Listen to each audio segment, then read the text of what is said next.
Bonjour à tous, bonjour chers téléspectateurs de TV Liberté. Bienvenue sur le plateau de Politique et Économie, où nous allons interroger, en compagnie de Pierre... Bonjour Olivier. Bonjour Pierre. Charles Sana. Charles Sana, il y a longtemps que je voulais vous inviter. Je suis vos chroniques, je suis même votre journal télévisé, et je voudrais vous présenter à nos téléspectateurs, même s'ils vous connaissent pour certains. Vous êtes diplômé de l'École supérieure de commerce extérieur et du Centre d'études diplomatiques et stratégiques.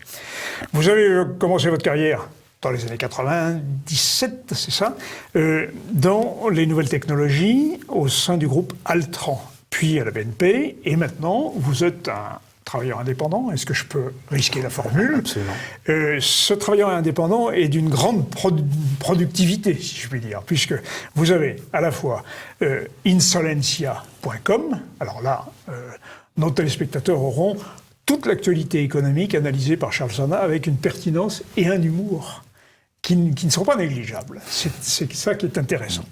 Vous avez aussi publié un certain nombre de livres, au titre parfois un peu provocateur. Marre d'être pauvre, comment devenir riche? Voilà une bonne question. Vous avez publié Comment survivre à l'eurocalypse, l'apocalypse européenne, de l'euro, bien sûr. Comment choisir à la banque la plus sûre? Ce sont des questions. Le guide des placements. Il y a une dimension pratique de votre information, puis il y a une dimension macroéconomique tout à fait passionnante d'ailleurs, avec des analyses qui sont géopolitiques ou géoéconomiques, sur le pétrole, le détroit d'Ormuz, sur la Turquie. C'est tout à fait passionnant. Il y a une mine d'informations et vous éditez aussi une revue qui s'appelle Stratégie. Alors ça, c'est une revue par abonnement. Je crois que c'est autour de 98 € l'abonnement. Bon, c'est des dossiers spéciaux que vous confectionnez à usage de tous les investisseurs, des épargnants, mais il y a de l'information générale aussi qui est tout à fait intéressante. Alors, ça fait une belle palette de moyens et opérationnels qui méritent, je crois, qu'on vous connaisse. Mais d'ailleurs, sur le journal télévisé que vous faites, il y a beaucoup de répondants, beaucoup d'internautes qui viennent vous voir et qui vous pose quelquefois, et ce sera ma première question, on va commencer par le concret, puisque c'est votre dernière rubrique, ou quasiment, qui vous pose la question suivante. Si ma banque fait faillite, est-ce que je serai dispensé de payer mes crédits? Pardon Pierre, c'est ce que vous vouliez poser comme question. Non mais allez-y Olivier, il n'y a aucun Est-ce que vous seriez endetté Pierre? Aucun, pas du tout, j'ai aucun prêt en cours. Bon, très bien. Vous avez tort, avec les taux d'intérêt actuels, il faut s'endetter. Que pensez-vous de ma question? Alors, la question de savoir si ce qu'il se passerait si ma banque fait faillite pour mes crédits, c'est une question que se posent énormément de gens. Je dirais que la problématique de l'endettement, du prêt, du crédit, c'est quelque chose évidemment de très prégnant. Pour beaucoup, ça peut être également synonyme de difficultés au quotidien. Le crédit, c'est pas que le prêt immobilier.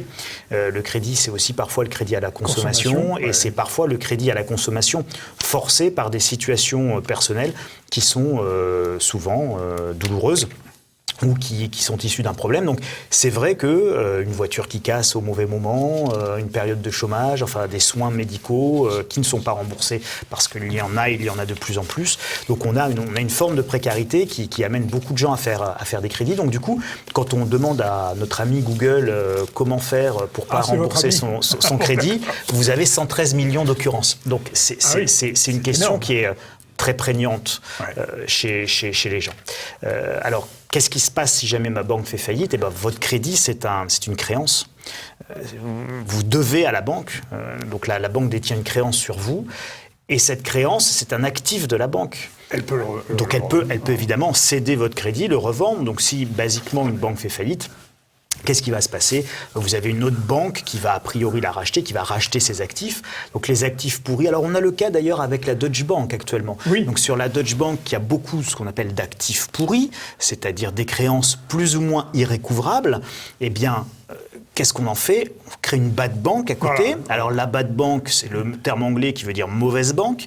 Et c'est une banque poubelle. Et donc on met les actifs pourris à la poubelle. Alors cette poubelle en général, elle est détenue par l'État, c'est-à-dire par le contribuable, bien sûr. Et puis les actifs, c'est-à-dire éventuellement le crédit que vous avez pris à la banque et vous le remboursez bien tous les mois, et ben ce crédit qui n'est pas pourri, et bien lui il est revendu et lui il reste bien dans le domaine du privé. Et donc dans la goutte banque.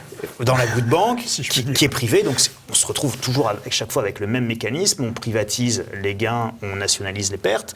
Vous aviez eu la même chose en France avec le Crédit Lyonnais qui avait défrayé la chronique, et le CDR, le consortium de résolution, qui n'était rien d'autre qu'exactement la même bad bank que les Allemands sont en train de refaire pour la Deutsche Bank. Donc rien de nouveau sous le soleil, ça fait des décennies, pour pas dire des siècles, et depuis que l'humanité connaît un peu l'économie et la monnaie, que ce genre de petits manèges durs. On socialise les pertes et on privatise les gains. Systématiquement. Donc, les débiteurs seront donc bien forcés de rembourser leur crédit en cas de faillite de leur banque, mais vous prévoyez, Charles Sana, une crise absolument épouvantable, une crise monétaire dans les prochaines 10, enfin, vous ne pouvez pas vraiment donner de date, mais évidemment, vous prévoyez cette crise monétaire et vous dites que les 200 000 milliards de dollars d'endettement au niveau planétaire, après cette crise, seront bien effacés. Alors, c'est un tout petit peu plus compliqué que ça. Il ne s'agit pas forcément d'un effacement où on dit « Ah bah voilà, vous devez plus rien ». Il faut bien comprendre la genèse de cet endettement pour essayer d'imaginer les contours que l'on peut éventuellement avoir dans la crise monétaire qui, en réalité, peut être un prélude à un effondrement systémique. Votre errement monétaire, j'appelle ça un errement monétaire. Cet errement monétaire, il est international, c'est-à-dire qu'il ne concerne pas que la France. On va retrouver exactement le même phénomène au Japon, pour la Banque d'Angleterre, pour évidemment les États-Unis avec la Fed. Cet errement monétaire, c'est qu'on fait trop de monnaie, c'est ça? On imprime énormément de monnaie. La question est pourquoi? C'est très bien de dire on imprime beaucoup de monnaie, mais pourquoi imprime-t-on beaucoup de monnaie? On imprime de plus en plus de monnaie au fur et à mesure où la croissance moyenne est en train de diminuer. Donc en réalité, nous sommes en train de masquer un certain nombre de choses. Et nous masquons quoi? Nous masquons un immense problème qui touche l'économie, qui est le problème énergétique. C'est-à-dire que tout ce qui est notre système économique actuel, qui est la production de masse basée sur la consommation de masse, nécessitant une abondance d'énergie non coûteuse. D'accord ? C'est très bien qu'il y ait de l'abondance énergétique, mais il faut que cette abondance énergétique ne soit pas coûteuse, donc il faut de l'énergie bon marché. Ouais. C'est ça qui organise notre système économique aujourd'hui. Et vous avez une phrase qui m'a plu d'ailleurs autour de ce problème de consommation d'énergie. Vous dites, et en général, du modèle consumériste, nous n'avons pas de problème de ressources, nous avons un problème d'avidité. Bien sûr. Alors, ça, c'est Gandhi. Hein. Oui, Gandhi qui disait, c'est l'adaptation d'une pensée de Gandhi, qui disait qu'en gros, il y a assez de tout pour tout le monde, mais il n'y a pas assez pour l'avidité, pour assouvir l'avidité de chacun. Et la planète, effectivement, ne manque pas de ressources. Nos anciens, on va dire ceux d'avant la Seconde Guerre mondiale, faisaient du développement durable sans le savoir. Hein.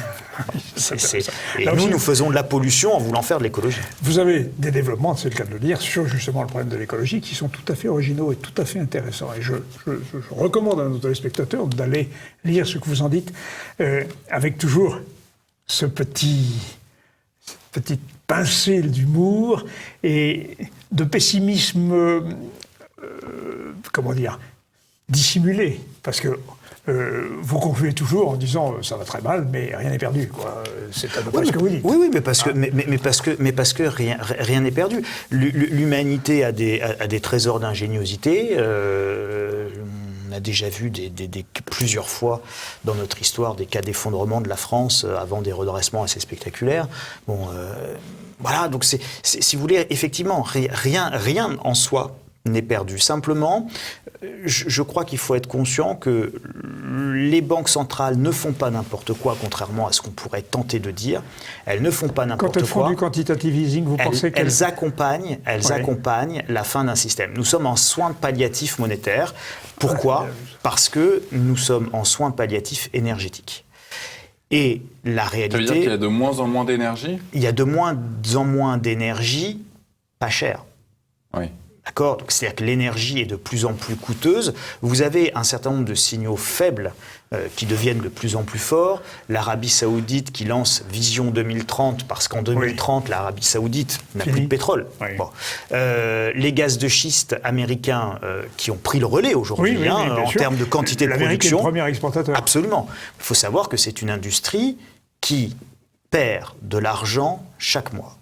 D'accord ? Vous avez une industrie qui sort de l'énergie à perte chaque jour.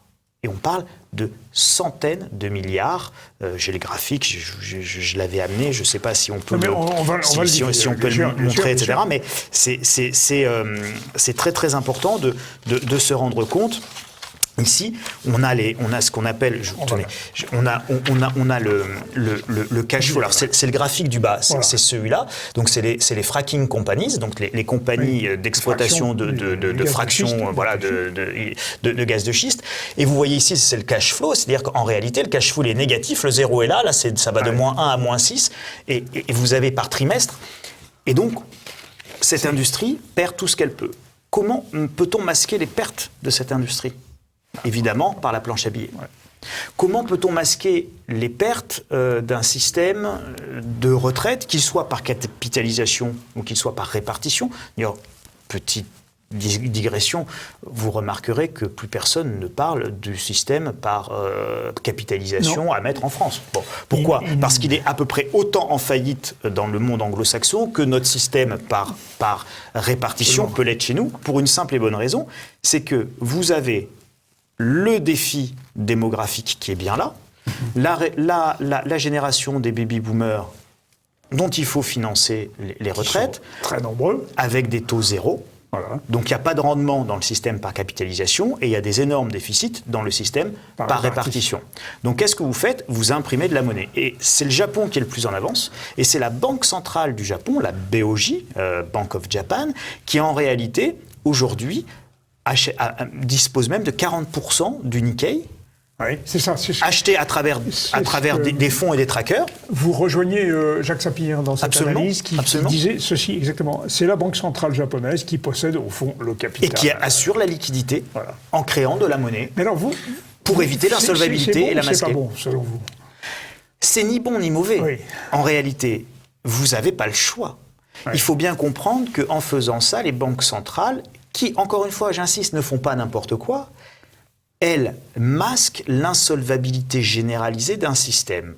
Pourquoi le système est insolvable ? Parce que nous ne sommes plus dans un système d'étalons or, la monnaie est devenue la monnaie dette. Comme la monnaie est la monnaie dette, vous êtes obligé de rentrer dans un système de course à l'échalote, puisque c'est la croissance future qui va payer votre dette passée. Voilà. Oui, mais c'est toujours le même problème dans l'histoire. Et d'ailleurs, dans l'une de vos vidéos, vous montriez un assignat français. Absolument. Le problème, c'est répété, ou alors un dollar zimbabwéen de X millions de milliards. 50 000 milliards de dollars zimbabwéens. Je suis milliardaire en dollars zimbabwéens, ça vaut 7 euros. Et d'ailleurs aussi la crise en Allemagne de 29. Pourquoi ça recommence en permanence, ce problème de création monétaire ? On est tout à l'heure... Enfin, je veux dire, on imprime tout le temps trop. Pourquoi est-ce qu'on fait tout le temps la même erreur ? Les raisons, vous les avez données. C'est pour masquer la faible croissance. Dans le contexte actuel, si vous prenez la République de Weimar, par exemple, et les années 20 en Allemagne, c'était pour payer notamment les réparations de guerre du traité de Versailles. Donc après, on va avoir des causes différentes, et on aura à chaque fois les mêmes explications. Mais l'analogie que je vous ferai, ça serait avec un enfant. Comment se fait-il que chaque père soit obligé de répéter les mêmes choses éducatives pour chacun des enfants depuis la nuit des temps ? Les enfants font des bêtises, eh bien, pourquoi ? Parce qu'ils ne sont pas raisonnables. Et en termes monétaires, on ne sait pas être raisonnable. En termes budgétaires, on ne sait pas être raisonnable. En particulier en France, parce que dans l'arc germanique, c'est quand même très différent.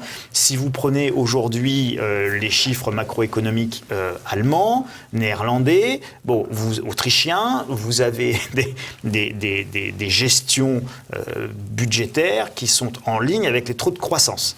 Quand vous prenez les États-Unis, le Japon, etc., vous avez des déficits budgétaires qui ne sont pas en ligne avec les taux de croissance. Donc vous avez quand même des différences de gestion, mais je dirais qu'on répète les mêmes erreurs parce que c'est facile. À partir du moment où vous pouvez tricher avec la monnaie, eh bien, vous finissez par tricher avec la monnaie. Parce que vous aurez toujours une bonne raison de tricher avec la monnaie. Vous aurez une crise, vous aurez une difficulté, vous aurez une guerre à financer. Et le cas le plus courant dans l'histoire des monnaies, de la triche de la monnaie, c'est lié au financement des guerres. Justement, le financement des guerres. Croyez pas que ce soit si lointain de notre réalité actuelle. Justement, le financement des guerres, Olivier, je pense qu'on peut faire une pause maintenant. 5 000 milliards de dollars pour la guerre en Irak. Ça, oui, c'est ce que vous dites. 5 000 milliards de dollars. 5 000 milliards de dollars. Regardez le bilan de la Banque centrale américaine, la Fed, et vous avez votre réponse. Oui. Regardez le déficit budgétaire américain et vous avez votre réponse. On va poursuivre là-dessus, après la pause. Mais on peut faire aussi la comparaison avec le Vietnam. Absolument. Absolument. Et que s'est-il passé avec la guerre du Vietnam? Suspension de la convertibilité hors du dollar. Donc une crise monétaire au bout de la crise économique. CQFD. Pause.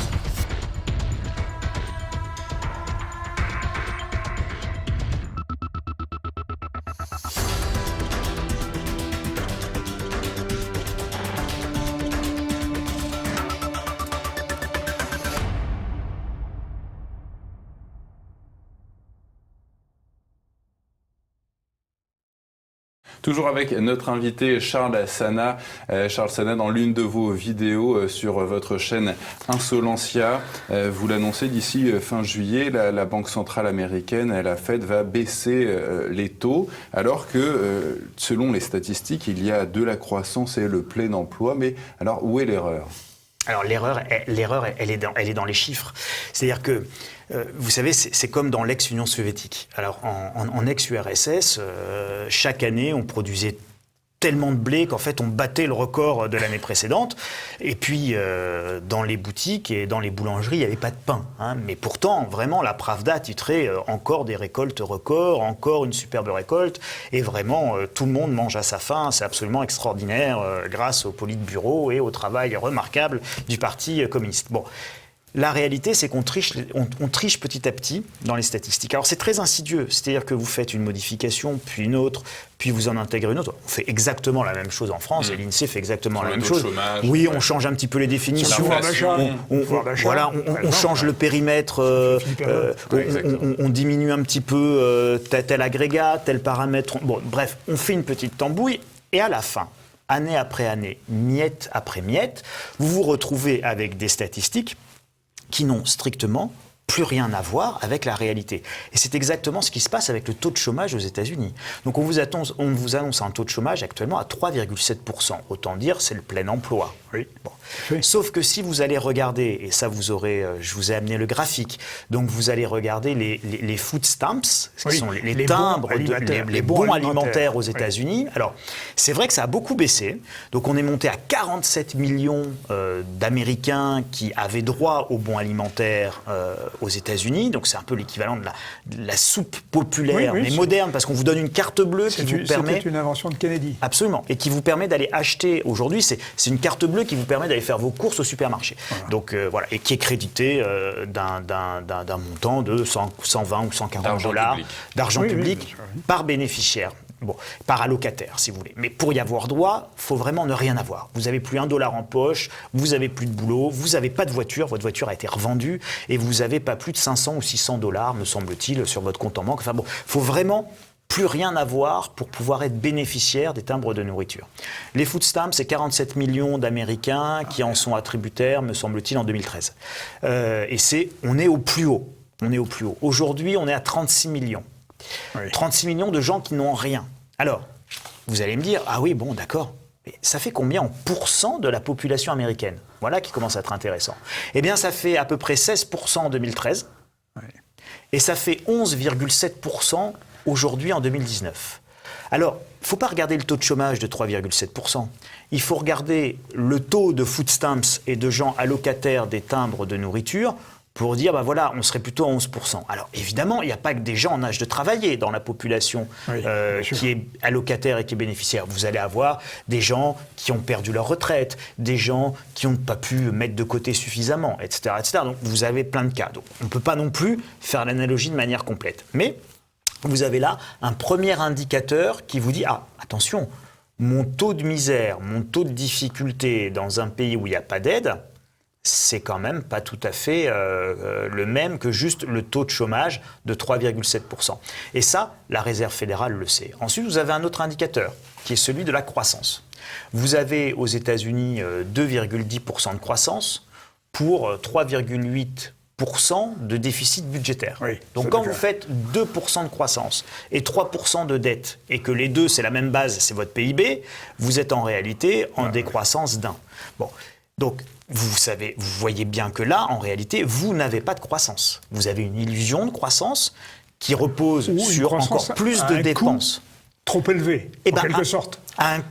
Pour faire 2 de croissance, vous faites 3 de dette. Oui, c'est ça. Bon. Donc quand vous faites chaque année 2 de croissance pour 3 de dette, tout en sachant que là, on est dans l'un des ratios les meilleurs depuis la crise de 2007-2008, puisqu'on est monté à un moment donné à 1 pour 4. Hein. C'est-à-dire qu'on faisait $1 de croissance pour $4 de nouvelles dettes.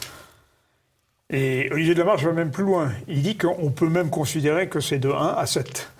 Il est peut-être pessimiste. Non, il n'est pas forcément pessimiste. Je peux rejoindre son approche parce que vous pouvez... Là, je vous parle simplement du déficit budgétaire, mais si vous rajoutez la création monétaire réalisée par la Réserve fédérale, on rejoint ce que dit Olivier Delamarche, et c'est loin d'être un mauvais calcul. Donc si la Fed baisse son taux, les taux d'intérêt, c'est bien qu'elle est au courant de la réelle situation de l'économie américaine.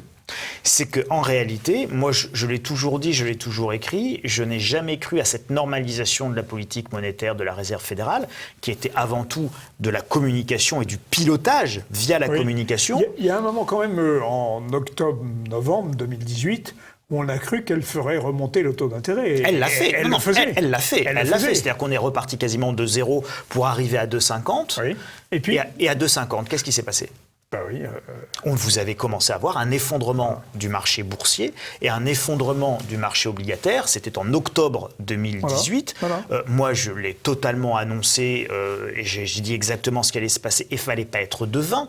C'est simplement qu'à partir du moment où vous remontez les taux d'intérêt sur une économie qui est très endettée, qu'est-ce qui se passe ? Eh bien, vous allez évidemment amener cette économie et les acteurs, les agents économiques, vers l'insolvabilité. Souvenez-vous ce que je vous ai dit il y a quelques instants sur la croissance. La croissance, 2% de croissance, 3% de dette sur PIB. Si vous augmentez les taux d'intérêt en plus à 2,5, votre croissance de 2, elle est même plus suffisante pour payer le taux d'intérêt de 2,5. Donc votre taux d'intérêt, basiquement, c'est plus complexe que ça dans la réalité, dans l'économie, mais basiquement, ce qu'on peut retenir comme méta-raisonnement, c'est quoi ? C'est-à-dire que le taux d'intérêt ne peut pas être supérieur durablement au taux de croissance. Voilà. Et vous dites par ailleurs, Charles Sana, qu'avec cette politique de baisse du taux, la Fed chercherait à anticiper quelque chose. De quoi s'agit-il ? Alors, de quoi s'agit-il ? Je vous parlais tout à l'heure de soins palliatifs sur la crise de l'énergie. Alors, il y a probablement un choc pétrolier qui se profile à l'horizon 2020-2021, pour la simple et bonne raison que nous avons un certain nombre de conditions, d'abord de sous-investissement. Je vous rappelle qu'en 2007, le baril de pétrole est à $150 le baril. Exactement. $150 le baril, vous avez un effet récessif considérable. Ça vaut toutes les hausses de taux d'intérêt. Oui, mais sur le sous-investissement, moi je me souviens très bien des années 90, le père d'un de mes étudiants était un des pontes d'Elf Total. Oui. Et ils avaient acheté des gisements en Russie. Oui. Enfin, des contrats. Et il me disait, mais on ne les met pas en œuvre parce que le prix du pétrole est trop bas. Bon, donc en effet, il y avait des investissements qui ne se faisaient pas. Mais il suffit que le prix remonte pour qu'immédiatement on investisse et on produise plus. Alors oui et non, c'est-à-dire que après il y a la notion d'élasticité, c'est-à-dire le temps nécessaire entre, parce que votre raisonnement est parfaitement juste, Et c'est exactement ce qui va se passer. C'est-à-dire qu'à partir du moment où les prix augmentent, qu'est-ce qui va se passer? Eh bien, certains investissements deviennent rentables, donc on les fait et donc on retrouve une production. Mais entre le moment où vous commencez à creuser, où vous commandez les tubes à la société qui fait les tubes, qui à ce moment, au hasard, qui à ce moment-là va commencer à les mettre en production. Technip, qui va avoir ses capacités saturées parce qu'à un moment donné, ils vont plus pouvoir répondre à la demande. Donc il va y avoir des délais d'attente, vous allez avoir 2 à 3 ans. Ouais. Et donc ça, c'est prévu à peu près pour 2020-2021. Monsieur Pouyanné, le président de Total, s'en était pas caché. Il a fait une interview il y a 1 an et demi ou 2, où il annonce tout à fait ce pic pétrolier, pas pic pétrolier, c'est plutôt ce choc pétrolier. Pic pétrolier, c'est autre chose. C'est encore autre chose. C'est le stock absolu. Et ça, c'est la déplétion. On est en plein dans ce phénomène-là. Et quand l'Arabie Saoudite vous dit qu'en 2030, elle a plus de pétrole, vous êtes bien dans le pic pétrolier des champs saoudiens. Oui. Mais ça ne veut pas dire que le pic pétrolier des champs saoudiens est concomitant au pic pétrolier des gaz de schiste américains. Oui, donc vous avez des zones de production dont la production décline très fortement, mais au même moment d'autres zones de production qui, elles, sont en forte augmentation. Par exemple, ce qui fait qu'aujourd'hui, la production mondiale, globalement, se maintient. Au large de la Guyane, par exemple. Absolument. Au large, maintenant, du Liban et d'Israël. Absolument. Au large du Sénégal. De Chypre. Au large, le Sénégal. Absolument. Alors pour l'instant, c'est pas entré en production. Non, mais on a des gisements, on trouve des gisements, et là se posent plusieurs problèmes. Se pose le problème du rendement, c'est-à-dire combien de barils d'énergie je dois dépenser pour aller en chercher un. Voilà. Donc, vous savez, c'est la fameuse phrase du ministre saoudien du pétrole qui a dit, vous savez, l'âge de pierre n'a pas pris fin par manque de pierre. Bon. Et l'âge du pétrole ne prendra pas fin par manque de pétrole. Parce qu'il y aura toujours du pétrole. Le problème, c'est le coût énergétique pour aller le chercher. Ouais. Ensuite, c'est son coût financier pour aller le chercher. Et ça, pour le moment, les banques centrales impriment de telle manière à rendre ce coût financier supportable pour continuer à maintenir les soins palliatifs d'une économie profondément carbonée et énergivore. Et ensuite, vous avez une adéquation entre la typologie du brut que vous allez réussir à sortir et les carburants que vous allez pouvoir en faire après le traitement en raffinerie. Oui. Et si aujourd'hui on veut essayer de dégager le diesel, c'est pas qu'on veut essayer de dégager le diesel parce que le diesel est vilain, il est pas beau. Oui, bon, ça c'est ce qu'on sort et ce qu'on sert au petit peuple et aux gueux que nous sommes. La réalité, c'est que on va avoir des problèmes de raffinement, on va avoir des problèmes de capacité de raffinage, etc. Mais il est moins cher au raffinage que l'essence. Et oui, mais ça dépend de votre qualité de pétrole. Ah oui, ça dépend. Enfin, de brut. Le brut vénézuélien, par exemple, qui est très ça. lourd. Donc vous avez des bruts avec lesquels vous faites facilement du diesel, et vous avez des bruts avec lesquels vous faites plus facilement de l'essence. Alors, l'Arabian Light, le pétrole libyen, qui est l'arabe léger, comme on dit, qui est dans le haut de la tour de cracking. C'est ça. Celui-là, il nous fait pas de diesel, alors. Alors moi, je suis pas suffisamment spécialiste pour vous dire exactement ce que chaque puits va être capable de faire, etc. Ce qui est sûr, c'est que on a l'ensemble de ces 3 éléments qui vont conditionner notre mix carburant et énergétique. Et vous signalez d'ailleurs que pour renforcer ce risque, il y a un puits libyen qui vient d'être fermé. Là. Il y a un puits libyen. Alors là, vous avez un puits libyen qui est le plus gros puits libyen qui a été fermé. Vous avez évidemment la production iranienne qui commence, qui est sortie maintenant. Il y avait eu un délai de 6 mois qui avait été donné notamment à l'Inde et à la Chine, puisque c'était des grands acheteurs du brut iranien. Mais bon, ce délai est passé. Donc aujourd'hui, la production iranienne, elle est sortie du marché. Donc la production vénézuélienne, elle est également sous embargo. Donc vous avez non pas des vraies pénuries, et l'OPEP qui a en plus décidé de baisser un certain nombre de ses quotas. Donc aujourd'hui, donc aujourd'hui, la production, elle est sous contrôle. Et la question qui va se poser, c'est que nous arrivons à un moment de rareté du pétrole. Donc la question, elle est géopolitique. C'est-à-dire, moi qui détiens des réserves de pétrole, moi la Russie, moi la République iranienne, est-ce que j'ai envie de brader, moi Maduro, au Venezuela, est-ce que j'ai envie de brader ma ressource parce qu'elle vaut cher? La réponse, elle est non. Bon, est-ce que moi, Kadhafi, j'ai envie de brader ma ressource? Moi, Saddam Hussein, bon, alors Saddam Hussein et Kadhafi, on sait comment ça s'est terminé. Maduro, on voit à peu près le chemin que ça prend. Et l'Iran, c'est peut-être la prochaine case du Monopoly. Et l'Iran, c'est évidemment la prochaine case du Monopoly. C'est ce que vous dites dans votre In Salentia, on le lit très clairement. Simplement, nous allons faire maintenant une nouvelle pause, parce que nous n'allons pas nous limiter à l'économie pétrolière, et je voudrais revenir sur votre rubrique de printemps, là. L'effondrement a déjà commencé, sauf que vous nous dites pourquoi ça ne s'est pas effondré encore. J'aimerais qu'on revienne là-dessus, car c'est important.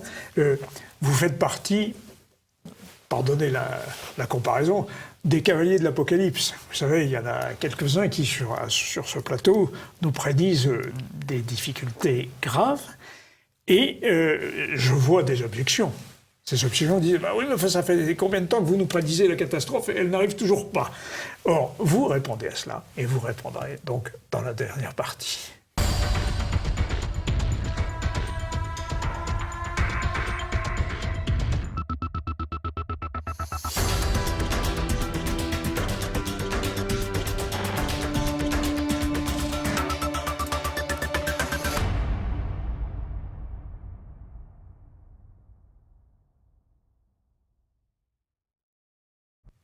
Charles Sana, vous prévoyez donc l'effondrement du modèle économique et vous séquencez cet événement en 4 phases: accélération, surchauffe, explosion et enfin effondrement. Où en est-on?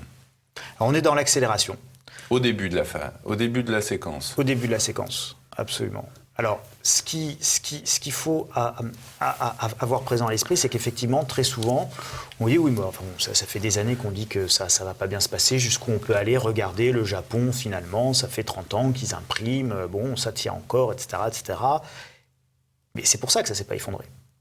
C'est-à-dire que ça ne s'est pas effondré pour 2 raisons. Ça ne s'est pas effondré parce que depuis la première guerre du Golfe, nous sommes allés voler l'énergie à ceux qui la détenaient. Donc, l'une des premières raisons pour lesquelles ça ne s'est pas effondré, c'est qu'on fait des guerres pour retarder le moment de l'effondrement. Mais non, on fait des guerres pour la démocratie. Ah, excusez-moi, oui. Et puis pour les armes de destruction massive que l'on continue à chercher. Et évidemment, pour imposer notre modèle démocratique à coups de grandes claques dans la figure. Ouais. C'est vrai que c'est alors, je rappelle que la fessée est interdite, mais la claque démocratique est autorisée. Tout à fait. Hein, c'est une cohérence intellectuelle et un petit paradoxe de nos sociétés. Donc, il y a beaucoup de ça dans votre blog, les contradictions de la pensée officielle. Mais bien sûr. Vous ne cessez de le faire avec beaucoup d'intelligence et de finesse, et c'est aussi un des intérêts de votre blog. Puis je vous remercie. Mais parce qu'on est en plein dans... C'est quand on pointe ces contradictions et ces paradoxes qu'on commence à cerner la réalité des choses. Et donc, on est allé retarder l'effondrement en allant voler le pétrole irakien, en allant se servir du pétrole libyen et en voulant demain, évidemment, nous servir du pétrole iranien. Donc, et on fait la pression sur le Venezuela parce qu'on veut pouvoir se servir du pétrole vénézuélien. Alors après, on sert toujours des histoires de propagande. Alors nous, on est les gentils, eux, c'est les méchants, c'est l'axe du mal, c'est le communiste, c'est le terrible Chavez, c'est l'ogre mangeur d'enfants Poutine. Bon, peu importe, on aura toujours on aura toujours un méchant. Le seul méchant de James Bond. La fabrique du méchant. La fabrique du méchant qui nous permet d'aller faire la guerre et de justifier auprès de la population et de l'opinion publique notre rapine et notre vol énergétique. Donc c'est ce que nous allons faire et c'est ce que nous faisons et c'est ce qui a fait que ça a reculé le moment de l'effondrement. Et puis, évidemment, l'autre paramètre, c'est que nous imprimons la quantité de monnaie nécessaire pour assurer la solvabilité du système, la solvabilité des agents économiques et aussi le financement de ces guerres qui coûtent très cher. Donc c'est ces 2 éléments qui retardent l'effondrement. Justement, cette rapine, vous en parlez, Charles Sana. Nombreux observateurs estiment aujourd'hui que Donald Trump n'a vraiment pas intérêt à s'engager dans un conflit ouvert avec l'Iran, puisqu'il vient d'ouvrir sa campagne électorale pour une réélection.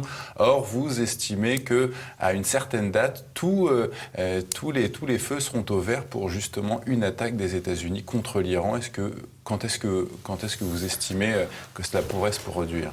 Alors, la fenêtre de tir, ce qui est un très mauvais jeu de mots compte tenu du sujet dont on parle, mais la fenêtre de tir pour une attaque sur l'Iran, globalement, c'est quoi? C'est d'abord une montée en puissance, d'une part des tensions à laquelle va répondre une montée en puissance des dispositifs militaires et du déploiement des hommes.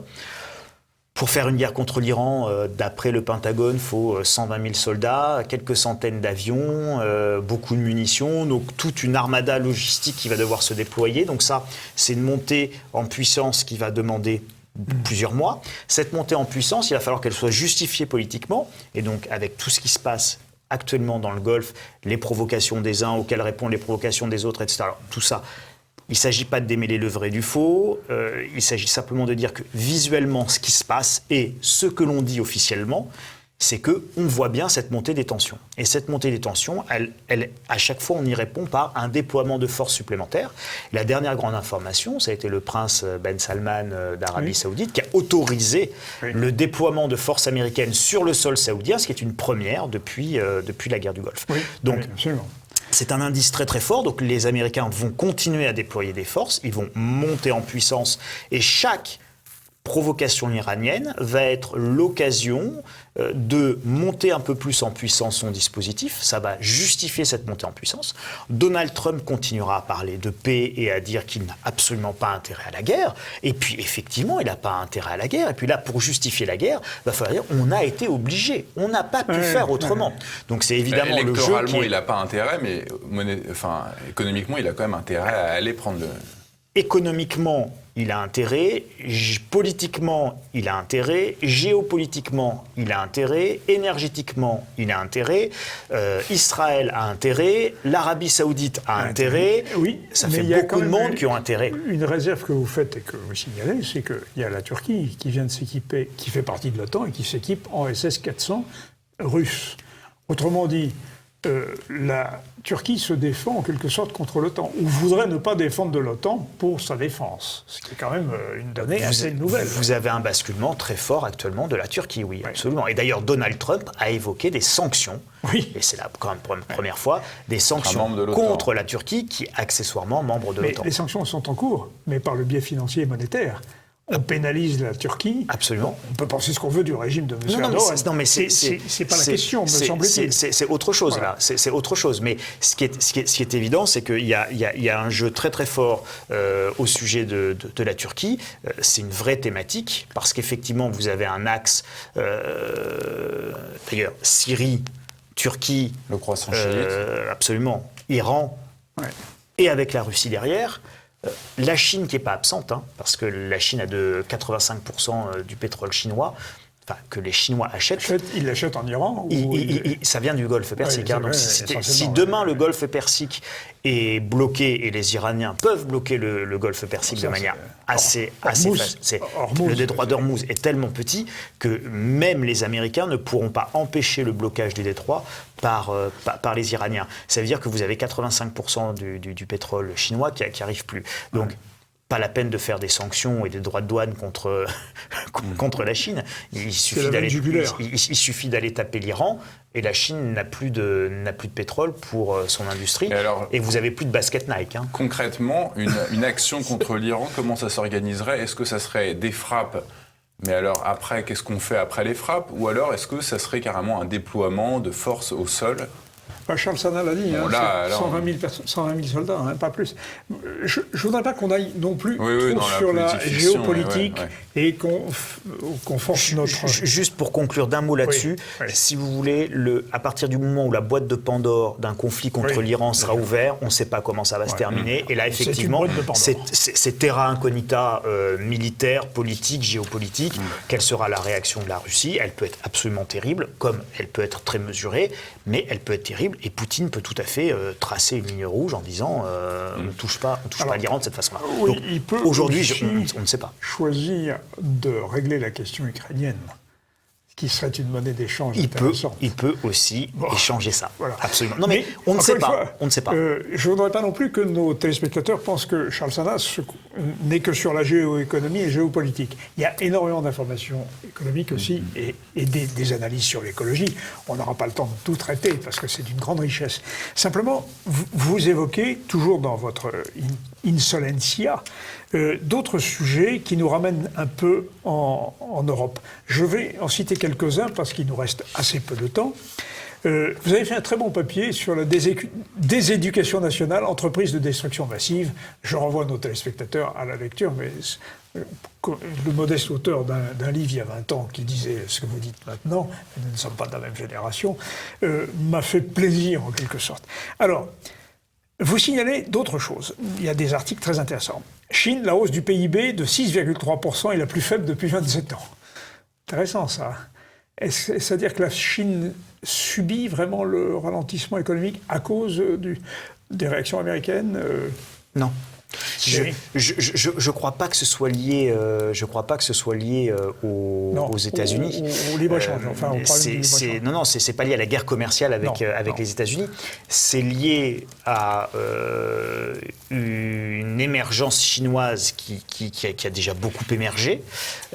Donc vous avez une tendance naturelle de l'économie, ce que les économistes s'appellent l'état stationnaire, à aller vers un état stationnaire en absence de progrès et d'innovation. Voilà. Donc vous pensez que c'est le cas de la Chine actuellement? La Chine a un ralentissement de la croissance qui est structurel. Alors parce que pendant ce temps-là, la Chine, la Russie et l'Inde, vous avez fait un article très intéressant aussi là-dessus, ont signé un accord pour se dédollariser. Oui. Or, à la question de la dédollarisation, souvenez-vous Pierre, Olivier de la Marche avait répondu... C'était peut-être Jacques Sapir plutôt. Non, ça va continuer parce que les taux d'intérêt sont quand même attractifs aux États-Unis, la puissance du dollar est très forte. Or, vous montrez que la Russie, l'Inde et la Chine essayent de se passer du dollar. Est-ce que c'est possible ? Oui, c'est possible. D'ailleurs, elles le font. Ils ont signé, notamment l'Inde et la Russie. Yes, they can. Make Russia and India great again. Hein, donc without dollar. Hein, et donc, l'Inde et la Russie ont réussi à signer c'est pour de la vente d'armes. Bon. Oui. Et ces ventes d'armes se feront en roupies et en roubles. Bon, voilà. Donc ces échanges se feront en roupies et en roubles sans passer par la case dollar. Je rejoins donc Jacques Sapir, a priori, dans la dédollarisation, on n'y voyait pas une menace pour la force du roi dollar.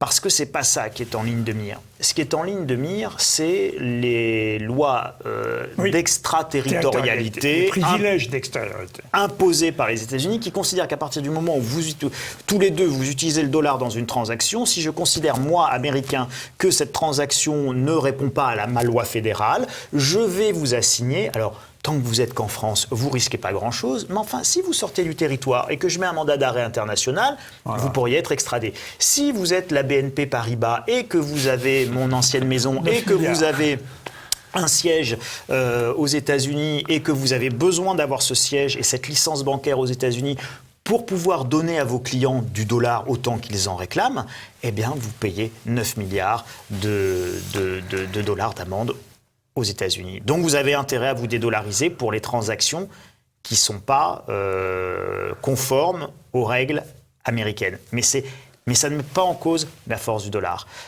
En revanche, ça peut avoir un impact sur l'or, parce que c'est évidemment une des autres alternatives et un autre outil de la dédollarisation. Alors, il y a pas mal d'articles aussi sur la montée en puissance de l'or. Mais alors revenons un petit peu en Europe quand même, parce qu'on s'intéresse un peu à l'Europe quand même. Alors vous avez un article sur Christine Lagarde. Vous dites que Christine Lagarde, à la BCE, signe la fin de l'euro. Vous voulez dire qu'elle va assassiner l'euro ? Non, elle va pas l'assassiner, elle va continuer à faire des bulles. Elle va aller au bout du processus. Et on parlait tout à l'heure de l'accélération. Donc qu'est-ce qu'elle va faire ? Elle va accélérer des taux encore plus bas, des taux encore plus négatifs, et puis encore plus d'impression d'argent, encore plus d'achats de dettes obligataires, encore plus d'injection de monnaie et de liquidité dans une économie, bien sûr, dans une économie européenne, qui, encore une fois, est complètement atone. Et pourquoi elle est atone ? Parce que vous avez 29 économies ou 28 économies, je ne sais jamais combien on est théoriquement 28, dans l'Union européenne. Oui, tous n'ont pas l'euro. Seulement 17 dans l'euro. Mais on a 28 économies différentes. Bon, donc calquer, je sais plus, je crois que c'est Olivier de la Marche qui dit mettre ou Charles Gave mettre une chaussure de 42 à tout le monde. C'est celui qui fait pas ou du 40. Si on met du 40 à tout le monde, celui qui chose du 42, il est un peu serré, et puis celui qui chose du 36, c'est magnifique. Ça marche pas. C'est en partie le problème de l'Europe. Et alors, vous avez aussi quelques développements sur le cash. Il y a tellement de choses qu'on trouve chez Charles Sana, c'est passionnant. Et vous dites que même les Chinois se mettent au yuan numérique, quoi. Oui. Alors ça, c'est bon. En tout cas, ils ont une réflexion poussée et avancée sur l'intégration des blockchains, de la technologie des blockchains, donc ce qui est la technologie qui sous-tend les crypto-monnaies, notamment la plus connue d'entre elles, qui est le Bitcoin, pour en faire une crypto-monnaie d'État. Alors d'ailleurs, c'est l'avenir, il est là. Regardez ce qui s'est passé avec Libra. Voilà. Bon, il y a le rétropédalage de Facebook. Totalement, il y a une opposition. Évidemment. Et ce que ne savent pas nos téléspectateurs, c'est que l'Europe s'intéresse beaucoup à une crypto-monnaie qui serait européenne, ou en tout cas... Est-ce que Charles Sana, ces crypto-monnaies, ça serait un bon moyen pour les personnes d'échapper à cette crise monétaire qui vient ? Pour y échapper, non, pas du tout. Aujourd'hui, vous n'avez pas de crypto-monnaie publique. D'accord ? Non, il n'y en a pas. Non. Aujourd'hui, vous pouvez acheter du Bitcoin qui repose sur rien, qui n'existe pas, qui repose sur la promesse où l'on vous dit qu'il n'y en a que 20 millions qui seront machins. Et donc, comme il y a 20 millions de machins et pas plus que 20 millions de machins, forcément, ça vaut 10 000 $, 100 000 $, 1 million de dollars, 20 millions de dollars, 1 milliard de dollars, pièce. Ouais, si vous voulez. Ça n'existe pas. On parle de rien, là. On parle de quelque chose. C'est quoi une monnaie ? C'est quoi une monnaie ? C'est un instrument d'échange, c'est une... Intermédiaire des échanges, en effet. C'est une mesure comptable, d'accord ? Donc, une monnaie, et c'est une réserve de valeur. Donc, une monnaie, c'est ces trois choses-là. Certains économistes contestent que ce puisse être une réserve de valeur. Mais c'est pas une réserve de valeur. C'est pas un instrument comptable parce qu'aujourd'hui, vous faites pas votre bilan en Bitcoin. Voilà. L'unité de mesure, c'est l'euro, c'est le dollar, c'est le rouble, c'est les monnaies qui ont cours légal. Et ce n'est pas un instrument d'échange pour la simple et bonne raison, c'est que Madame Michu n'a pas de Bitcoin dans son porte-monnaie. Elle les acceptera pas si on que Monsieur Michu, qui est le gars qui vend les choux et les poireaux, il n'a pas non plus les Bitcoins, il les prend pas. Et que vous n'avez pas... Aujourd'hui, le Bitcoin, c'est quoi ? C'est quelques milliers de geeks au niveau mondial qui font mumuse entre eux, qui s'amusent, qui trouvent ça absolument génial, extraordinaire, parce que c'est vachement beau technologiquement parlant. C'est vrai, mais c'est pas une monnaie. Et le danger de Libra de Facebook, qui a fait sortir de tout leur gond toutes... Les organismes publics. Tous les gouvernements, les banques centrales, tout le monde est sorti immédiatement. Et c'était totalement prévisible. Pourquoi ? Parce que là, Facebook, ce sont des milliards d'utilisateurs, donc c'est un effet de seuil qui fait que là, Madame Michu peut avoir Libra dans son porte-monnaie. C'est ça, Et ça changeait tout. Il y avait une réelle menace pour les monnaies nationales actuelles. Ce qui n'est pas le cas, évidemment, de Bitcoin, qui est un non-sujet en réalité. Alors nous arrivons à la fin de cet entretien, malheureusement trop bref, étant donné la richesse de votre site. Je répète à nos téléspectateurs, chers téléspectateurs, si vous voulez prendre connaissance des informations de Charles Sana, c'est insolentiae, T-I-A-E, en latin, .com. Et vous êtes un impertinent, monsieur, mais c'est avec plaisir qu'on lit vos impertinences et qu'on enrichit sa culture économique, géoéconomique, politique. C'est vivant. C'est documenté et je vous remercie, ainsi que Pierre, nous vous remercions d'être venus sur ce plateau. Vous reviendrez. Merci infiniment. À très bientôt, chers téléspectateurs.